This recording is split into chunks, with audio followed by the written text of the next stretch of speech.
This is the lying front raise. So obviously you're going to have the bench on the machine, and as you lie down, go ahead and put your feet up on the little foot plates that are down here by the head of the bench. That allows you to keep your spine in a great position. It's nice and comfortable. And we also want the adjustable arms in position number 8, which is not all the way down. If they were all the way down to position number 9, the rope would probably rub against your leg, or as Amy would see, her leg. So position number 8 is about right. And also the straps. The straps are in the longest D-ring, so you've got the greatest range of motion available. Now, all she's going to do is bring those arms straight up as far as she can. So they're going to stop when they're just about over her chin. Yep, there we go. Now, she's got some choices to make here. For example, right now she's keeping her arms in a path that's parallel to each other. But she could also, because of the width of the pulleys in position number 8, move in a V. So as she comes up, they're moving more towards the midline where her nose is. So it's a great variation. Some of you may find that one of those is more comfortable than the other for your shoulder. Other people may just see them as equal variations to choose from on different workouts. Now we're working anterior deltoid, so a little bit of middle deltoid, a little bit of upper pec maybe even, of course some scapular or shoulder blade muscles. The nice thing is she's not having to work so hard to stabilize her trunk. Now she's not totally free from worrying about it. She still has to tighten her abs to keep from going into some big curve under her low back or something. But this is a great beginner exercise because she doesn't have to worry about the trunk quite so much. She could also do one arm at a time until it gets tired and then do the other arm. She could alternate them or simultaneously alternate. Usually when we alternate, we do one and then do the other. But she could move them both at the same time. It's a great little coordination exercise to get your brain in gear with what your muscles are doing.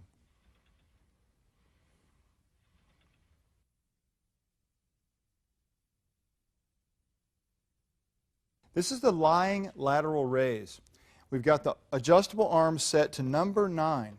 So they're all the way in. That's going to give you the greatest amount of resistance through the entire range of motion, rather than having them a little bit wider. So that's the recommended position. Notice that Amy's lying flat on her back. She's controlling the curve under her spine so she doesn't have some big arch underneath there. Part of what assists with that is the position she's got her legs in. So with the pulleys in tight like this, it may not be as easy to get your feet up on the foot plate down here, but try to get them up on there because it'll make it so much nicer for you to lay down in your spinal position. Now the lateral raise, all she's going to do, she's got the handles adjusted to the furthest D-ring, take her arms straight out to her sides. Now if you're really weak, you're going to find that you're going to have a tendency to take your arms back behind you some. So don't do that. Don't throw them. Don't rotate them. She's really concentrating more on lifting her elbow out to the side. The handle and the hand just kind of follow along and go along for the ride, in essence. Now, the path of motion is something she can slightly manipulate. And if you take a look right here, she's moving her arms straight out, and they're kind of following the plane of her torso here the whole time. But she could also move up a little bit at an angle, so that from the side you can see her torso's here, but her arms moving in a plane up at an angle here. And she could even go one more notch and go a little bit more forward, because you really have a continuum or a spectrum of planes between what we call a front raise and a lateral raise. You've got all these neat angles in between here too. So these are the angles that are leaning more towards the lateral aspect or the sideways motion. But don't just assume that moving straight out to the side is all you have to do or your only option.